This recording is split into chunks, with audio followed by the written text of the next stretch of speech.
তোমরা সফলতা অর্জন করবে, মহা সফলতা অর্জন। কোন মানুষকে কোন ব্যক্তি যদি সহায়তা করে, একটি সুসংবাদ দিতে চায়, তাহলে ওই মানুষ বলে আমাকে বকশিস লাগবে, আমাকে পুরস্কার দেবে। কেননা তোমাকে যে আমি সুসংবাদ দিব তার জন্য একটি আমাকে পুরস্কার দিতে হবে।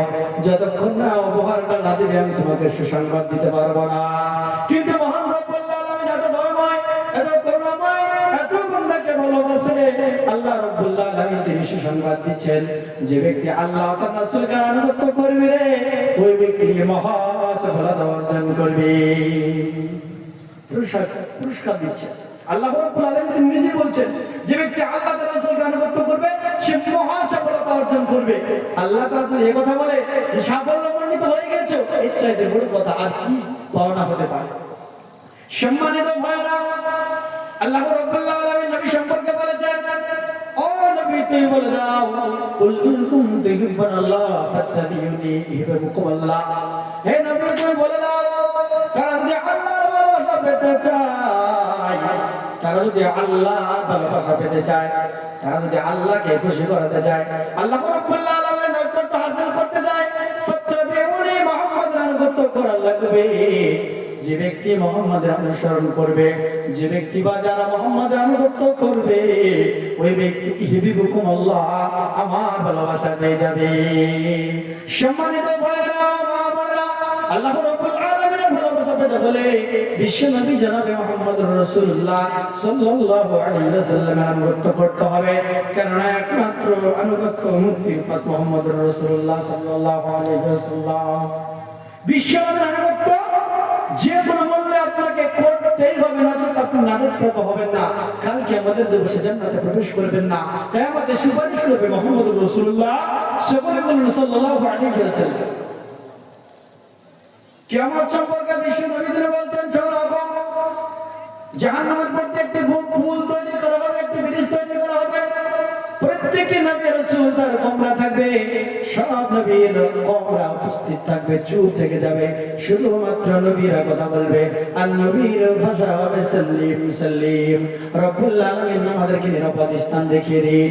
বিশ্ব নবী তিনি বলতেন, জাহান্নামের প্রত্যেকটি পুল তৈরি করে দেওয়া হবে, আর ওই পুল সিরাতের উপর দিয়ে যার ঈমানের বহর বেশি, আমলের বহর বেশি ভাই, ওই ব্যক্তি পার হয়ে যাবে।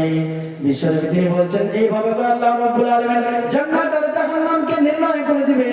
বিশ্ব নবী তিনি বলছেন, সবচেয়ে সর্বশেষে যে জাহান্নামে যাবে, রব্বুল আলামিনের কাছে দয়া করে চাইবে, রব্বুল আলামিন গো দয়া করে আমাকে জান্নাতে প্রবেশ করান। জাহান্নামের দিকে আমার মুখটা পড়ে আছে, আমি আর ধৈর্য ধারণ করতে পারছি না, আমি আর সহ্য করতে পারছি না, দয়া করে জাহান্নামের দিক থেকে আমার মুখটা উল্টো করে নিন। আল্লাহ রাব্বুল আলামিন বলবে, এটাই তো চাইছো, জাহান্নামের দিক থেকে মুখটা টেনে নিয়ে তোমাকে নিরাপদ স্থানে অবস্থান দেব, এর চাইতে বড় কিছু চাইবে না? বান্দা বলবে, না আল্লাহর কসম, আপনার ইজ্জতের কসম, আর কিছু চাইবে না। আল্লাহর কত দয়া আপনি দেখুন। এবার জাহান্নামের দিকে তার মুখটা অন্যদিকে করে দিল, সে নিরাপদ স্থানে কিছুক্ষণ থাকলো, তারপর ওই বান্দা এবার জান্নাতের গেটে যেতে চায়। আল্লাহ রাব্বুল আলামিন বলছে, রব্বুল আলামিন আমাকে একটু জান্নাতের গেটে বলছেন। আল্লাহ রাব্বুল আলামিন বলছেন, আদম সন্তান তুমি ওয়াদা খেলাপ করে তোমাকে জাহান্নাম থেকে পরিত্রাণ করে জান্নাতের দিকে মুখ ঘুরে দেওয়া হয়েছে, তোমার মুখটা ঝলসা পড়ছে না, তুমি শান্তিত হয়ে যাচ্ছ। এরপরে আবার কি দাবি করছো, তুমি নাফরমানদা নাকি? আল্লাহ রাব্বুল আলামিন বলছে, রব্বুল আলামিন আপনি আমাকে মাহরুম করে কি করবেন? আপনার তো কিছুই হবে না, আপনার তো বিশাল ভান্ডার রয়েছে, হে মহান সত্তা পরওয়ারদিগার আলাম, দয়া করে আমাকে জান্নাতের গেট পর্যন্ত পৌঁছে দেন। আল্লাহ রাব্বুল আলামিন বান্দাকে বলছে, ও বান্দা আর কিছু চাইবা না। বান্দা বলছে, আল্লাহর কসম করে বলছি, আপনার ইজ্জতের কসম করে বলছি, জান্নাতের গেট পর্যন্ত পৌঁছে দেন, আমি জান্নাত দাবি করব, জান্নাতে যাব না। রব্বুল আলামিন বলছেন, যাও যাও জান্নাতের গেট পর্যন্ত পৌঁছে দাও। ফেরেশতারা জান্নাতের গেট পর্যন্ত পৌঁছে দিল। এবার ওই বান্দা জান্নাতের গেটে গিয়ে জান্নাতের আয়েশারা আল্লাহকে দেখে বিশাল হয়ে পড়ে গেল। কিছুক্ষণ আল্লাহ তাআলা যতক্ষণ তাকে চুপ করালেন, চুপ করে থাকলেন, আবার দাবি করছে, রব্বুল আলামিন জান্নাত দেখে আর সহ্য করতে পারছি না, দয়া করে জান্নাতের ভিতরে আমাকে প্রবেশ করে দিন। আল্লাহ তাআলা তুমি বলছেন তোমার খায়েশ মিটবে না, জান্নাতে ঢুকবে না, বলে যাওয়া ঢুকবে। আল্লাহ রাব্বুল আলামিন হেসে বলবে, যাও জান্নাতে প্রবেশ এবার জান্নাত চাইতে চাইতে অনেক কিছু দেখে ফেলবে। আল্লাহ রাব্বুল আলামিন বলবে বান্দা তুমি কি চাও? বান্দা বলবে রব্বুল আলামিন আপনি পরওয়ারদিগারে আলাম মহান সত্য আল্লাহ, আপনি যা দিয়েছেন জান্নাতের ভিতরে সব কিছু পেয়ে গেছি, আমার পেট ভরে গেছে, আমি আর কিছু চাই না। আল্লাহ রাব্বুল আলামিন বলছে বান্দা তোমার চাওনি শেষ হয়ে গেছে, আর আমার দেওয়ার ভান্ডার কেবল শুরু হয়েছে। আল্লাহ রাব্বুল আলামিন বলছে তুমি এটা চাও, ওটা চাও, এটা চাও, ওটা চাও, এইভাবে করে দিতে দিতে অনেক কিছু দিয়ে দিচ্ছে। আল্লাহ রাব্বুল আলামিন বলছে বান্দা তোমাকে অনেক কিছু দিলাম না, সবচেয়ে ছোট্ট একটি জান্নাতকে প্রদান করলাম যা দুনিয়ার সমতুল্য নয়, প্রায় একই ছোট জান্নাত হলো 10টি দুনিয়ার সমান। সুবহানাল্লাহ। আল্লাহ রাব্বুল আলামিনের দয়া এবং করুণা এবং রহমতের কোনো শেষ নাই। বিশ্ব নবী জনাব মুহাম্মদ রাসূলুল্লাহ সাল্লাল্লাহু আলাইহি ওয়াসাল্লাম একদা আম্মা জান আয়েশা রাদিয়াল্লাহু তাআলা আনহাকে বলছেন আয়েশা রে কালকে আমাদের দিবসটা এত কঠিন হয়ে যাবে, মহান রব্বুল আলামিন প্রত্যেকটি আদম সন্তানকে আযাব প্রদান করবে আর মুক্ত করে দেবে। আম্মা জান আয়েশা রাদিয়াল্লাহু তাআলা আনহা বলছেন ইয়া রাসূলুল্লাহ ইয়া হাবিবাল্লাহ আপনার কথা বুঝতে পারলাম না। আল্লাহ রাব্বুল আলামিন বলেছে কিয়ামতের ময়দানে আল্লাহ তাআলা আদম সন্তানের হিসাবকে সহজ করে দিবেন, আর আপনি নবী বলছেন যে আদম সন্তানকে আল্লাহ তাআলা আযাব দিবে। আম্মা জান আয়েশা রাদিয়াল্লাহু তাআলা এমন একটি মহিলা ছিল, এমন একটি দামি নারী ছিল, রাসূলকে বারংবার বিরক্ত করত ব্যাখ্যা বুঝিয়ে নেওয়ার জন্য, যার জন্যই তো আম্মা জান আয়েশা সবচেয়ে বেশি হাদিস বর্ণনা করেছিল। সম্মানিত ভাইরা, বিশ্ব নবী এই কথা বলার পরে আম্মা জান আয়েশা বারবার জিজ্ঞাসা করতে লাগলো ইয়া রাসূলুল্লাহ ইয়া হাবিবাল্লাহ আপনার কথা বুঝতে পারলাম না, আপনি ভালো করে আমাকে বুঝিয়ে দিন আদম সন্তানকে যদি আল্লাহ তাআলা আযাব দেন তাহলে কেন বললো যে খুব তাড়াতাড়ি তাদেরকে সহজ করে জান্নাতে প্রবেশ করা হবে। রাসূলুল্লাহ সাল্লাল্লাহু আলাইহি ওয়াসাল্লাম আম্মা জান আয়েশা রাদিয়াল্লাহু তাআলাকে বলছে আয়েশা শোনো, কিয়ামতের দিবসে যদি কোনো ব্যক্তি আল্লাহ রাব্বুল আলামিনের সঠিকভাবে বান্দা আমল করে যেতে পারে ইমানের সঙ্গে, তাহলে ওই ব্যক্তিকে আল্লাহ রাব্বুল আলামিন জান্নাত প্রবেশ করাবে। তো আয়েশা শোনো, মানুষ যদি কোনো ক্ষতি করে অন্যায় করে পাপ করে আর এমন অবস্থায় যদি পৃথিবী থেকে শেষ নিঃশ্বাস ত্যাগ করে আর পাপ নেই কিয়ামতের ময়দানে উঠে যায়, আল্লাহ রাব্বুল আলামিন তাকে সাজা প্রদান করে জান্নাতে যাবে। আয়েশা তুমি শুনে রাখো, রাব্বুল আলামিন মানুষকে এত নিয়ামত দিয়েছে, কাল কিয়ামতের দিবসে যদি আল্লাহ রাব্বুল আলামিন বান্দাদেরকে বলে ও বান্দা তোমার হাত দিয়েছিলাম, তোমার কত সুন্দর পা দিয়েছিলাম, তোমার জিহ্বা দিয়েছিলাম, তোমার মুখমণ্ডল দিয়েছিলাম, এত সুশুরি করে আদম সন্তানকে আশরাফুল মাখলুকাত করে পৃথিবীতে যত মাখলুকাত আমি সৃষ্টি করেছি সৃজন করিয়াছি, সবচেয়ে আদম সন্তানকে শ্রেষ্ঠত্ব প্রদান করেছি। অতএব এইভাবে করে যদি আল্লাহ তাআলা একটি আদম সন্তানকে বলে সবচেয়ে ছোট্ট একটি নিয়ামতের দাম দিয়ে দাও আর পুঙ্খানুপুঙ্খভাবে হিসাব দাও, আল্লাহ রাব্বুল আলামিনের রাসূল আমাদের আয়েশাকে বলছে আয়েশা শুনে রাখো, আদম সন্তানকে একটা ছোট্ট নিয়ামত সম্পর্কে যদি আল্লাহ জিজ্ঞাসা করে ওই ব্যক্তি সে কিয়ামতের ময়দানে ক্ষতিগ্রস্ত হবে, যার জন্য আযাব দেবে আর জান্নাতে প্রবেশ করাবে। সম্মানিত উপস্থিতি, আল্লাহর এত দয়া, অর্থাৎ এই দয়া, এই করুণা, এই রহমত রব্বুল আলামিনের ভালোবাসা যদি পেতে হয় রাসূলের আনুগত্য করতে হবে, না যে আল্লাহ তাআলার ভালোবাসা পাওয়া যাবে না। আমরা নবীজিকে আনুগত্য করি না কারণ পিতার অনুসারে ইসলাম পেয়েছি, আমরা বংশের অনুসারে ইসলাম পেয়েছি, ইসলামকে আমাদের কায়েম করতে হয়নি। রাসূল কত কষ্ট করে ইসলামকে সম্প্রচার করেছে, তার সাথে সাহাবীরা কত কষ্ট করে ইসলামকে ধরে রেখেছে। ইহুদি গায়র মুসলিম সম্প্রদায় কাফের নবীজিকে কত কষ্ট দিয়েছে। বিশ্ব নবী সাল্লাল্লাহু আলাইহি ওয়াসাল্লাম দিয়ে প্রচার করছেন, কাফেরদের সহ্য করছে না। কাফেররা এবার বুঝতে পারছে নবী মদিনায় হিজরত করবে আর মক্কায় থাকবে না। কাফের তারা তাদের সহ্য হলো না, বিশাল মিটিং বসে গেল, মজলিস বসে গেল, কাফের সম্প্রদায়ের বড় বড় নেতা বসে গেল মিটিংয়ে, মিছিলে, বিশাল মিটিং মিছিল করে তারা উপস্থাপন করলো কিভাবে মদিনা থেকে নবীকে ফেরানো যায়, মুহাম্মদকে কিভাবে পৃথিবীতে হত্যা করা যায়, একে কিভাবে সংযত করা যায়। মুহাম্মদ যে এখানে যাবে ইসলাম সম্প্রচার করে ফেলবে, কারণ মুহাম্মদ এমন একজন মানুষ যে এখানে যাবে তার সাথে গুছিয়ে ফেলবে, তার দরবারে বসে গুছিয়ে ফেলবে। মুহাম্মদকে কি করা যায়? একটা মিটিং বসলো তাদের, আর ইবলিস শয়তান একটা ভালো মানুষ সেজে চাদর গাইতেছেন, মিটিং এর head of the department, head হয়ে গেল। এবার প্রস্তাব করছে মোহাম্মদকে কি করে পৃথিবীতে ঘটনা যায়। একজন বলছে মোহাম্মদকে এই মক্কা থেকে এত দূরে সরে দিতে হবে, সেজন্য মক্কা মদিনা কোন দিন পৌঁছাতে পারে। আরেকজন বলছে মোহাম্মদকে তা করলে হবে না, মোহাম্মদ কেমন একটি দূরে রেখে আসতে হবে আর কোনদিন যেন না তাকে খুঁজে পাওয়া যায়। ইবলিস শয়তান বলল না, তোমাদের এটা অ্যাকসেপ্ট হবে না, ছোট্ট যুক্তি এটা। আরেকজন বলছে শোনো, তাহলে মোহাম্মদকে এই জিনিসটা করতে হবে, একটি ঘরের মধ্যে আবদ্ধ করে রাখতে হবে, মোহাম্মদকে খাবার দেওয়া যাবে না, সে অনেকদিন পরে মারা যাবে, তার কঙ্কালটা বের করে ফেলে দিতে হবে। ইবলিস শয়তান বলছে না, এত ছোট্ট যুক্তি করা যাবে না, মোহাম্মদকে এমন একটি জিনিস করতে হবে পৃথিবী থেকে জিনিস পড়ে মৃত্যুবরণ করে ইসলাম ধর্ম সম্প্রচার না করতে পারে। সবশেষে সবচাইতে প্রখ্যাত একজন নিকৃষ্টতম নেতার নাম আবু জাহেল। রাসূলের দুশমন ছিলেন আবু জাহেল। আবু জাহেল মিটিং এ বলছে যে রাসূলকে এমন একটি কাজ করতে হবে, নবীকে মুহাম্মদকে তাহলে তাকে মৃত্যুবরণ করা যাবে। বলে কি, প্রত্যেকটি গোত্রের একজন করে যুবককে নিয়ে যেতে হবে, আর সব যুবককে ডেকে ডেকে তাদেরকে ধারে অস্ত্র তুলে দিতে হবে। নবী যখন সালাত আদায় করতে যাবে, আমাদের জানাতে মুহাম্মদ তার আল্লাহ যখন ইবাদত করতে যায়, মনটা মশগুল থাকে, অন্যদিকে থাকে না। মুহাম্মদ যখন বাড়ি থেকে বের হবে নামাজ পড়তে, তার রবের প্রার্থনা করতে, সকল যুবকরা তার বাড়ি ঘিরে থাকবে। প্রত্যেকটি যুবকের হাতে একটি করে অস্ত্র ধারণ করবে, আর ওই প্রত্যেকটি যুবকের পুত্রের একটি পিতার একটি করে সন্তান হবে। মুহাম্মদ যখন মসজিদের দিকে সালাত আদায় করতে যাবে, স্পটে মুহাম্মদকে ধরে হত্যা করে দিতে হবে। মুহাম্মদের রক্ত প্রত্যেকটি যুবকের হাতে লাগবে, কেউ বিচার দিতে পারবে না মুহাম্মদকে কে হত্যা করলো। ইবলিস শয়তান বলছে এটাই ইজ রাইট কারেক্ট আনসার, এটাই সত্য, এটাই করতে হবে, সম্মত এটাই যুক্তি, মুহাম্মদকে এভাবে হত্যা করতে হবে। মজলিস ত্যাগ করেছে বলতো। আল্লাহ রাব্বুল আলামিন তিনি বললেন, ও জিবরিল, আমার প্রিয় হাবিব জনাব মুহাম্মদুর রাসূলুল্লাহ সাল্লাল্লাহু আলাইহি ওয়াসাল্লামকে বলে দাও, মক্কা নগর থাকতে হবে না, কাফের সম্প্রদায়রা তাকে হত্যা করার পরিকল্পনা করেছে। যা যা মুহাম্মদকে বলে দাও সে যেন মদিনায় গমন করে।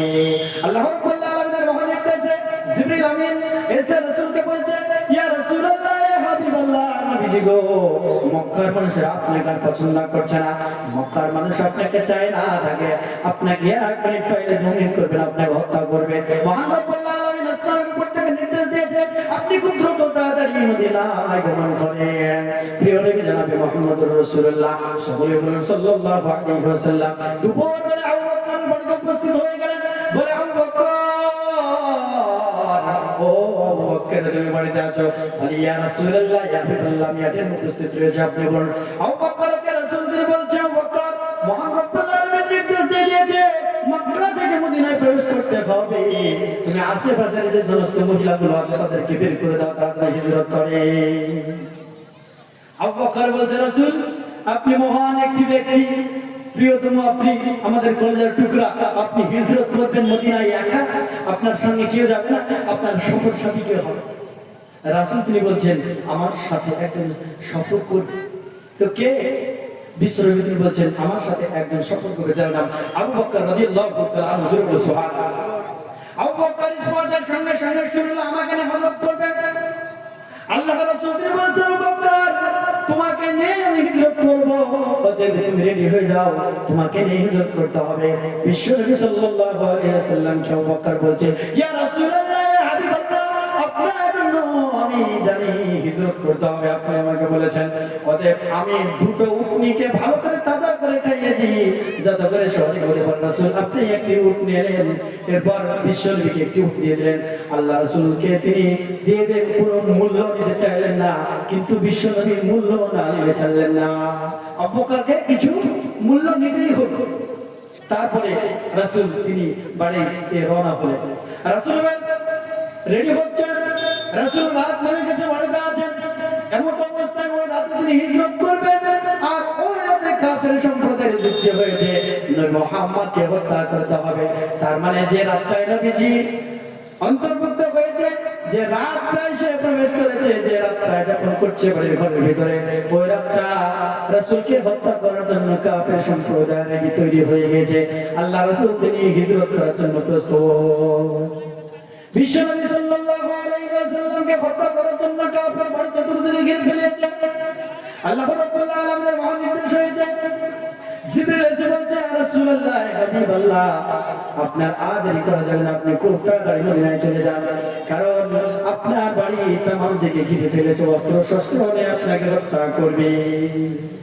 আল্লাহ রাব্বুল আলামিন তিনি বললেন, তাড়াতাড়ি তুমি মদিনায় হিজরত করো। ওঠো নবী মক্কা ছাড়ি, যাও গো সোনার মদিনা, দুশমনেরা ছুটি করে তোমার জীবন মানতে যায়। ওঠো নবী মক্কা ছাড়ি, ওঠো নবী মক্কা ছাড়ি, মদিনার থেকো মক্কার থেকো না, আবু বকরকে সঙ্গে নিয়ে রওনা। আল্লাহ রাব্বুল আলামিন বললেন, আল্লাহ রাব্বুল আলামিন মহান নির্দেশে জিবরাইলের কথা শুনে রাসূল তিনি বেরিয়ে পড়লেন। জিবরাইল বললেন, রাসূল গো, আপনি চিন্তা করবেন না, আপনার চারি সাইডে কাফেররা রয়েছে, তবে আল্লাহ তাআলা আপনাকে মন্ত্র শিখিয়ে দিয়েছে, দোয়া শিখিয়ে দিয়েছে, আল্লাহ রাব্বুল আলামিনের কালামা পাঠ করতে আপনি বেরিয়ে যাবেন, এক মুষ্টি মাথা নিয়ে তার মাথার দিকে ছিটিয়ে দেখবেন, কেউ আপনাকে দেখতে পারবে না, আপনি বেরিয়ে যাবেন। বিশ্বনবী এক মুষ্টি মাটি কিনে তার কাফেরদের মাথার দিকে ছুঁড়ে ফেলে দিল, আর রাসূল চলে গেল, কেউ দেখতে পারলো না। পরক্ষণ আল্লাহ রাব্বুল আলামিন ডেকে বলছে, নবী, তুমি যখন কাফেরদের মাঝ দিয়ে হেঁটে হেঁটে যাচ্ছিলে, যখন দৌড়া পড়েছিলে, মাটিটা ছিটিয়েছিলে, আমার এমন একটি কুদরতি শক্তি খেটেছিল নবী, আমি কাফের আর তোমাদের মাঝ দিয়ে একটি পার্থক্য সৃষ্টি করে দিয়েছিলাম, একটি পার্থক্য ডিসটেন্স করে দিয়েছিলাম, একটা বিশাল প্রাচীর দিয়ে দিলে যেমন মানুষকে আর দেখতে পায় না, ঠিক ততভাবে তোমাকে দেখতে পাই, তুমি চলে গেছো। আল্লাহ তাআলা কি কাজ করেছিল? আমি বলতে চাচ্ছি যে রাসূল কত কষ্ট করে ইসলামকে উদ্যম কায়েম করেছেন, প্রচার করেছেন, আর তাদের সঙ্গ সাথী কারা ছিল? সাহাবীরা। তারা প্রকৃতপক্ষে অনুসার হয়েছিল এবং আনুগত্য করেছিল, যার জন্য আল্লাহ তাআলার সান্নিধ্য লাভ করতে পেরেছে সাহাবীরা। তাই তো সাহাবীদের নাম করলে বলতে হয় রাদিয়াল্লাহু তাআলা আনহুম, আল্লাহ তাআলা তাদের প্রতি রাজি হয়ে গেছে। অর্থাৎ আপনি যদি চান যে আল্লাহ আপনার প্রতি রাজি হবে, তাহলে রাসূলের আনুগত্য করতে হবে। কি হয়েছে? নবী মারা গিয়েছিল, রাসূলের মুখস্থ মানে হাদিস সুন্নাহ দিয়ে গেছে। আল্লাহ তাআলা মহান নির্দেশ, রাসূলের নীতি মালা অনুযায়ী আপনাকে চলতে হবে জীবন জিন্দেগিকে, তবেই আপনি প্রকৃতপক্ষে সফলতা অর্জন করতে পারবেন, নচেত সম্ভব নয়। স্বয়ং আল্লাহ রাব্বুল আলামিন তিনি বলেছেন এক জায়গায়, অবশ্যই নবীর যে স্টাইলে চলবে তোমরা সেই ক্যালিতে চলবে, নবীর ক্যালি নবীর স্টাইল না চললে তোমরা আল্লাহকে পাবে না। আল্লাহ রাব্বুল আলামিন তিনি বলছেন, ওমা আতাকুমুর রাসূল ফাখুযুহু ওমা নাহাকুম আনহু ফান্তাহু। আমার নবী যা বলবে তোমরা সেটাই করবে, আমার নবী যেটা বর্জন করতে বলবে তোমরা সেটাই পরিহার করে দিবে। নবী যেটা বলবে সেটা পরিহার করবে, আর যেটা করতে বলবে নির্দেশ দিবে সেটা করবে, নচেত তোমরা প্রকৃতপক্ষে আল্লাহ তাআলার সান্নিধ্য লাভ করতে পারবে না। সাহাবীরা আপনি জানেন, সাহাবীদের কাহিনী আপনি জানেন, যুবক সম্প্রদায় জানে, মা বোনেরা তারা জানে, জানে না। যদি সাহাবীদের ইতিহাস তারা পড়তো তাহলে জিন্দেগি জীবন পরিবর্তন হয়ে যেত। আমরা আজ টলিউড, বলিউড, হলিউড, বাংলা, হিন্দি, ভোজপুরি সিনেমাতে ব্যস্ত, নাটক, মোবাইলে ব্যস্ত, ছোট্ট কুচি বাচ্চাদের নাটকে আমরা আজকে ব্যস্ত, বাচ্চাদেরকে সোশ্যাল মিডিয়া থেকে আমরা বাঁচাতে পারি না। অথচ রাসূলুল্লাহ সাল্লাল্লাহু আলাইহি ওয়াসাল্লাম শিক্ষাকে খরচ করেছেন। শিক্ষা আপনি গ্রহণ করুন এই কাহিনী থেকে, কিভাবে তারা কুরবানি করেছে ইসলামের পথে, রাসূলকে কতটা ভালোবেসেছিল আপনি দেখুন। হাদিস সহিহ বুখারী হাদিস নাম্বার 14 উল্লেখ করা হয়েছে হাদিসটি। হাদিসের নবী আবু হুরায়রা রাদিয়াল্লাহু তাআলা তিনি বলেন, আন আবি হুরায়রা রাদিয়াল্লাহু তাআলা আন্না রাসূলুল্লাহ সাল্লাল্লাহু আলাইহি ওয়াসাল্লাম قال فالذي نفسي بيده لا يؤمن أحدكم حتى أحب إليه من والده وولده। আবু হুরায়রা রাদিয়াল্লাহু তাআলা আনহু তিনি বলছেন, রাসূলুল্লাহ সাল্লাল্লাহু আলাইহি ওয়াসাল্লাম তিনি বলেছেন, তোমরা মনে রেখো আমার উম্মত আমার বাপ।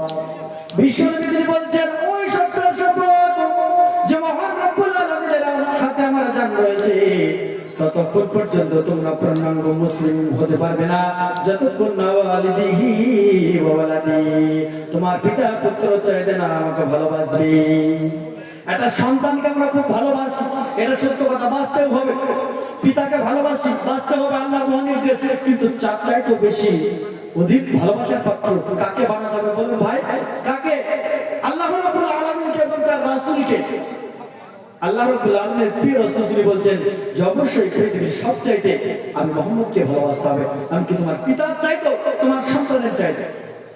রাত্রি 12টায় আপনার সন্তান 4 বছর বয়স, জ্বর হয়েছে, জ্বর চমক লেগে যাচ্ছে, জ্ঞান হুঁশ হারিয়ে যাচ্ছে, আবার ফিরছে।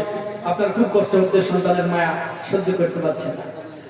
বলছেন ও আমার সহোদরী, আমার স্ত্রী বাচ্চাটিকে নিয়ে হাসপাতালে চলে। স্ত্রী বলছে ও স্বামী জান, আর বাঁচানো যাবে না, আমার সন্তানকে 4 বছরের কচি সন্তান সঠিকভাবে বলতে পারে না, পেটে যন্ত্রণা করছে না, মাথায় যন্ত্রণা করছে, জ্বর হচ্ছে না, হচ্ছে, কাশি হচ্ছে না, কি হচ্ছে সে বলতে পারছে না। ও আমার স্বামী জান, দয়া করে আপনি হাসপাতালে নিয়ে চলুন। রাত্রি 12টা হয়েছে, 1টা হয়েছে, কি হয়েছে? আমাদের সন্তানকে আরোগ্য প্রদান করতে হবে, আপনি নিয়ে চলুন। প্রয়োজনে আমরা মালদা নিয়ে চলে যাই, কলকাতা নিয়ে চলে যাই, বহু দূরে নিয়ে চলে যাই সন্তানকে। রাতের পর রাত জেগে শুধুমাত্র ভালোবাসার জন্য। আপনাকে ভালোবাসতে হবে, এটাই সত্য। কারণ সন্তানকে আপনি না ভালোবাসলে সন্তানটা প্রতিষ্ঠিত হবে না, মানুষ হবে না। কিন্তু আল্লাহ রাব্বুল আলামিন তিনি বলছেন, আল্লাহর নবী যা বলেছে তাই করো। আল্লাহর নবী তিনি বলছেন ওই ফজরের সালাত ঘুম থেকে কামাই করে দিয়ে তোমরা সালাত আদায় করবে। মুয়াজ্জিন বলছেন হাইয়া আলাস সালাত হাইয়া আলাল ফালাহ, তোমরা উঠে পড়ো, সালাত পড়তে হবে। আসসালাতু খায়রুম মিনান নাওম, তোমাদের ওই ঘুমের চাইতে সালাতটা অবশ্যই উত্তম। তোমরা খুব তাড়াতাড়ি করে আল্লাহর প্রার্থনা সালাত আদায় করতে এসো। রাসূল তিনি বলছেন রাতের যে গরম বিছানা সেটা পরিহার করে রবের প্রার্থনা করো, এটাই আমি রাসূলের নির্দেশ। রাসূলের এই নির্দেশ আমরা মানতে রাজি নয়। সালাত পড়ি না, গভীর রাতে উঠে, কারণ আলসি লাগে। কিন্তু সন্তানকে যদি রাতে কষ্ট হয় হাসপাতালে নিয়ে চলে যায়, এটাই তো ভালোবাসা। সন্তানের চাইতে নবীকে ভালোবাসতে হবে, পিতার চাইতে বেশি ভালোবাসতে হবে। এটা রাসূলের নীতিমালা, আপনাকে যে কোনো মূল্যে মানতে হবে। সালাত আমরা আজকে আদায় করি না। অধিকাংশ মানুষ এই মাহফিলে প্রায় শত শত মানুষ রয়েছে, আমি যদি বলি আজকে মাগরিবের সালাতকে জামাত সহকারে আদায় করেছে, যুবক ভাইদের হাত উঠবে না। কেন? তারা সালাত আদায় করেনি। তাহলে এত বড় ইন্তজাম করে, প্যান্ডেল এত বড় জালসা করে কি কাজ? হাজার হাজার লক্ষ কোটি টাকা খরচ করে যে সালাতের জন্য এত কিছু করে। রাসূলকে আমরা যদি প্রকৃতপক্ষে ভালোবাসতাম, সালাত আদায় করতাম। কেননা সালাত যদি কোনো ব্যক্তি না আদায় করে, ব্যক্তি মুসলিম হতে পারে না, বরঞ্চ ওই ব্যক্তি অবিশ্বাসী, কাফের। এটাই রাসূলের বাণী। সম্মানিত ভাইরা, আল্লাহর রাসূল সাল্লাল্লাহু আলাইহি ওয়াসাল্লাম তিনি বলছেন ও উম্মত মুহাম্মদ, তোমরা শুনে রাখো, আমি মুহাম্মদকে অনুগত করবে না, জান্নাতে প্রবেশ করবে না। রাসূল সাল্লাল্লাহু আলাইহি ওয়াসাল্লাম তিনি বলছেন ক্বালা কুল্লু উম্মতি ইয়াদখুলুল জান্নাতা ইল্লা মান নাবা। ক্বালা মান নাবা ইয়া রাসূলুল্লাহ? ক্বালা মান আদানি দাখালাল জান্নাহ ওয়া মান সানি ফাকাদ আবা। বিশ্বনবী তিনি বলছেন ক্বালা কুল্লু উম্মতি ইয়াদখুলুল জান্নাতা, পৃথিবীতে যত আমার উম্মত রয়েছে তারা সকলে জান্নাতে প্রবেশ করবে। জোরে বলুন সুবহানাল্লাহ। কুল্লু শব্দের আবেদন করতে পৃথিবীর সব। সভাপতি মহাশয় বুঝতে পারছেন, যারা আলেম ওলামা রয়েছে তারা বুঝতে পারছে কুল্লু শব্দের আবেদন করতে হলে পৃথিবীর সবকে বোঝা হয়েছে। কুল্লু নাফসিন যায়কাতুল মাউত মানে হলো পৃথিবীর সকল প্রাণী তারা মৃত্যুবরণ করবে। কুল্লু বিদআতিন যালালা, যতগুলো কাজ ইবাদত নামে তৈরি করেছে সব জাহান্নামের কারণ।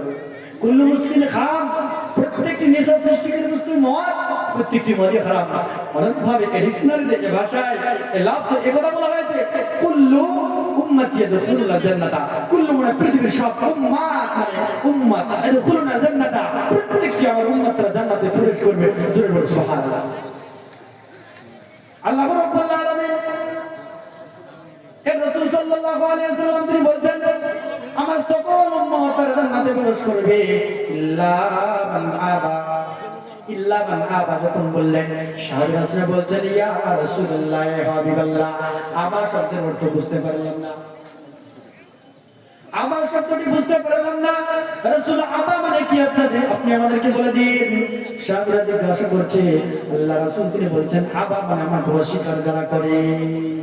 সাহাবীরা বলছে ইয়া রাসূলুল্লাহ ইয়া হাবিবাল্লাহ, অস্বীকার আপনাকে কেমন করা যায়? আপনার মতো মহান মানুষকে কি করে আমরা অস্বীকার করব? কে রয়েছে আপনাকে অস্বীকার করে? বিশ্বনবী তিনি বলছেন মান আতানি দাখালাল জান্নাহ, যে ব্যক্তি আমার আনুগত্য করবে ওই ব্যক্তি জান্নাতে প্রবেশ করবে। ওমান আসানি ফাকাদ আবা, যে ব্যক্তি আমার আনুগত্য করবে না ওই ব্যক্তি জান্নাতে যাবে না। আনুগত্য না করলে জান্নাত পাওয়া যাবে না। আবেদন রাখি যে ভাইদের একটা গজল বলে শেষ করতে, আমি শেষের মুহূর্তে একটি গজল পরিবেশন করে আলোচনা শেষ করছি, কারণ আমাদের ফজিলাতুল শাইখ আসছেন এবং আলোচনা করবেন।